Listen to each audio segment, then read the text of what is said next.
Hello everybody, Mac here. It is Comic Book Wednesday, and also it is Wonder Woman, and also I woke up this morning and saw that I hit 600 subscribers, so I just wanted to say a big thank you for that before we get started. It feels really good knowing that the channel is growing, knowing that more people are apparently liking what I'm doing, and seeing those numbers grow on a steady basis. So to everybody watching, thank you so much. Couldn't have gotten here without you. Now, on to this. What we have here is the McFarlane Toys DC Multiverse Wonder Woman from Batman The Last Night on Earth. Full disclosure, I have not actually read Batman The Last Night on Earth. Don't know what it's about, don't know anything about it, don't know why Diana looks the way she does, but as I've said before, it's Wonder Woman, and we get so few figures of Wonder Woman anymore that I pretty much snag them up any chance I get. So what we have here is your basic McFarlane Toys DC Multiverse box, just a little bit bigger because it has those two big beefy arms for Bane packed in here for the Build-A-Figure. Very plain front. Honestly, McFarlane's DC Multiverse packaging is kind of boring. I understand what he's trying to do. He just wants the figure to speak for itself and not busy the packaging. But I feel like there could be something a little bit more than what we just have here. Now up top, we have this generous window up here so that if you do want to display it in the box, the light can come down and you can see what's inside. We have the side window here. We have some artwork from what I'm assuming is The Last Night on Earth back here, and I believe this is also the artwork on her card that we'll see inside. We also have some cross-sell down here, Bane and Scarecrow, Batman with Joker's head in a jar. Don't know what that's all about. And over here we have Wonder Woman, Batman Last Night on Earth, Batman Last Night on Earth up here. So that is our basic McFarlane Toys packaging. So there's not much more to say about that. So let's get this open, let's get Diana out, and we will take a look at McFarlane Toys Wonder Woman, Batman The Last Night on Earth. Alright friends, here she is, Diana, Wonder Woman, Last Night on Earth, out of the box, and the first thing we will do is we will put the tape measure to her, and we will see what she comes in at. Being a McFarlane Toy figure, she should come in at about 7 inches tall. And as you can see, to the top of her mohawk, she's just under 7.5 inches. So yeah, she'll scale with the rest of your 7-inch figures, especially if they're from McFarlane Toys. Now let's take a look at the articulation. First of all, we have the head, that it is on a ball joint, does a full 360 swivel, only a little bit of interference from her cape. She can look down very well, she can look up, kinda. Arms will come out to the sides. They're not blocked by the cape too much. She has full rotation in her shoulders, but that is where the cape kind of gets in the way. You can't see them because the cape is covering it, but she does have a butterfly joint in the shoulder as well. Bicep swivel. Double jointed elbows with some great travel. Wrist swivel. And pivot up and down. Not in and out. She has a bit of an ab crunch. Well, she has a pretty decent ab crunch. Leans back, leans forward a little bit. That also serves as our waist twist for the figure. Let's get her arms out of the way. She can do the splits about yo wide. Her legs will come forward. They'll go that far back. She has double jointed knees, once again with some great travel in them. As a matter of fact, I would guess that she would be able to close that up a little bit more if it wasn't for the cape.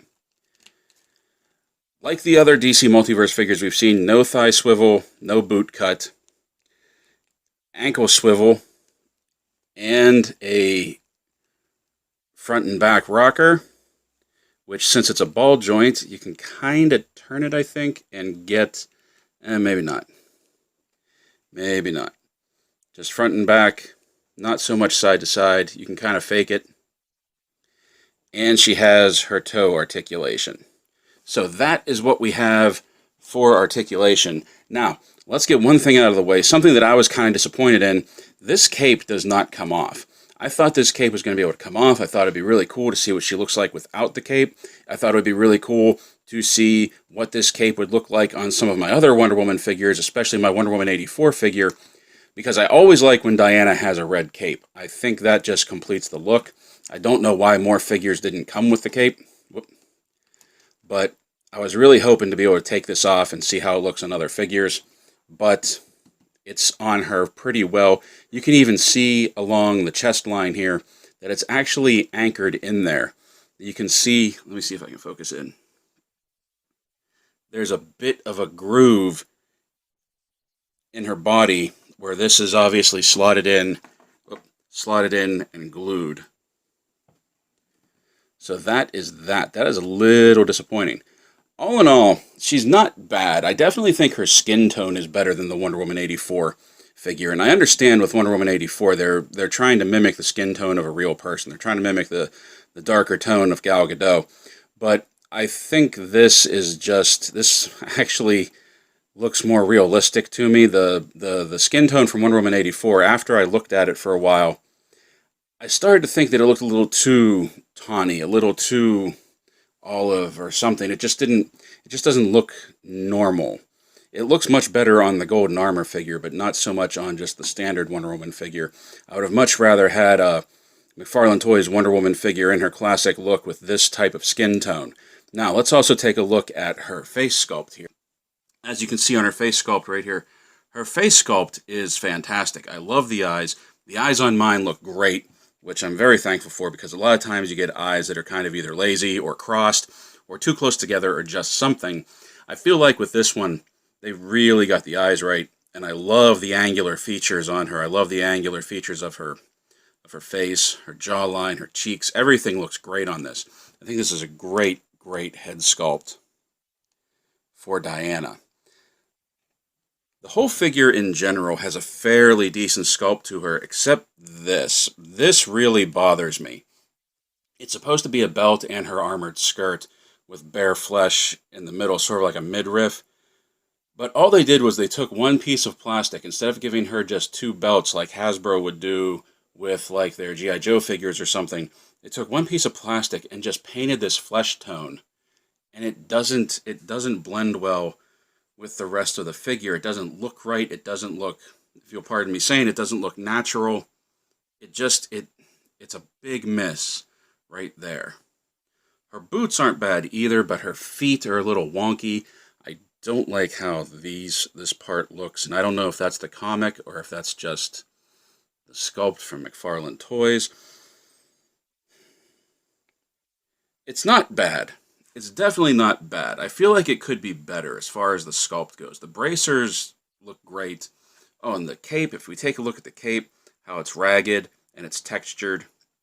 The cape is plastic goods. It's bendable plastic goods. It's not cloth. But I think that works for this. I think it looks really good. I really like the look of the cape, which once again annoys me that I can't take it off and see how it looks on some of my other figures.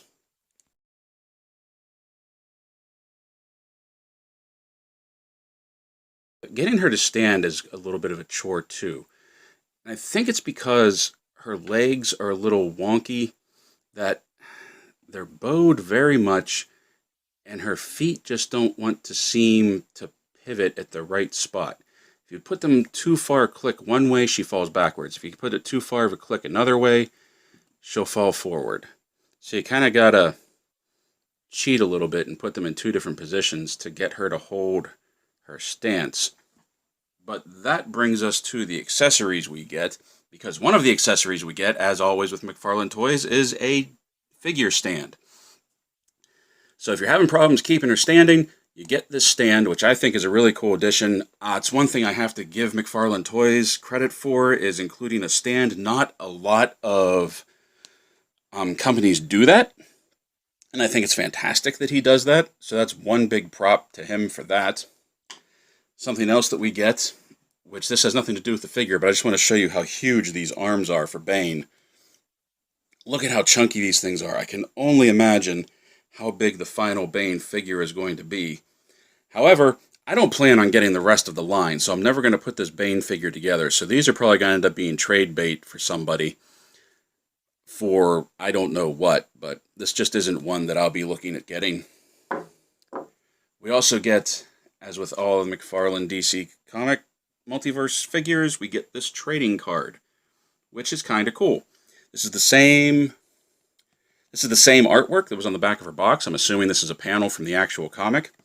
On the back, we have a little bit of a data file here that you can see. Source, Batman Last Night on Earth #1, Comics 2019. Real name Diana Prince. Height 6 feet. I think it's a little short. I think she's taller than that. Weight 165 pounds. The world has been destroyed. The superheroes lost, and a new evil by the name of Omega, I can imagine who that is, has taken over what's left. Now, 20 years into the future, Wonder Woman leads a faction of heroes and survivors living underground known as the New Amazons. Hiding from the world above in order to stay alive, Diana and her band of warriors must choose between retreating deeper beneath the Earth's surface or fighting for a better tomorrow. So with that being said, I have to wonder, and this might be reaching here, but I have to wonder, she's leading a band of underground resistance fighters, whatever you want to call it. Is the Mohawk inspired by that era when Storm was leading, what was it, the Morlocks underground, and she had that total punk look going on, and she had that big silver Mohawk? I'm wondering if that was the inspiration for this. I don't know if in the comic there's a reason, an in-story reason why she did this. Like I said, I haven't read it. If anybody knows, let me know. I'd be interested to find out. The final accessory that we're going to come up with is this. This is her sword. And it's kind of disappointing. Like, really disappointing. First of all, look at how bent that is, and look at how easy it is to bend, because look at how thin this thing is. This is like paper. This is awful. This is just terrible. When I saw the sword in the package, I thought, oh, that looks cool. I like the look. I could once again give this to Wonder Woman 84 because I've been looking for a sword big enough to fit in her hand. But this is just so thin. It doesn't hold shape. It's really, for lack of a better term, it's just really cheap. It looks good in her hand when you can get it straight, don't get me wrong. And with the front and back, up and down wrist pivot, you can get some really decent poses out of her. And it can be sheathed, which is cool because she has a sheath for it. But other than that, it's so weak. It doesn't hold a straight line. Like, even whenever you try, gravity will eventually start to make that thing twist. And also, with the cape getting in the way, let's bring this forward, you can see her sheath right here. Look at how big, let's see if I can get a look at how big the slot on her sheath is, right there. Like, you could get a bigger sword in there, and this just fits in there so loose. I'm disappointed in the sword. Like, I really am disappointed in the sword. That's just not a good accessory for her. And with the cape on, look at that. With the cape on, the sheath is going to go down. The handle is going to drive up into her arm. And you can see that it's bending already with the way that she has it. So the question is, like, do you pose her with it sheathed, where you can't see how flimsy the sword is, but you bend it anyway? Or do you put it in her hand, not bend it further, not risk not even breaking it, ripping it? I don't know. It's a bad accessory. McFarlane can do so much better. She has a good grip on it, though, a really good grip. I will give the figure that it can hold the sword very well. The handle is just the right size for her hand, so it's not going to slip, and you're going to get some really good looks out of her with it. So that's it. That's our look at the McFarlane Toys Wonder Woman Last Night on Earth. For the most part, I like it. I'm glad I have it. I'm always happy to have another Wonder Woman figure. I don't think it's a home run, though. I don't think they knocked it out of the park with this one. I think they could have done better. I think there was a lot of issues that could have very easily been taken care of, such as the flimsy sword, such as the misaligned ankle rock, such as this piece right here that's just painted instead of it just being two separate belts. I feel like there's a lot they could have done to have improved on this figure. And that brings me to my whole issue with McFarlane Toys. Like, when they first came out, I thought, oh, these are going to be great.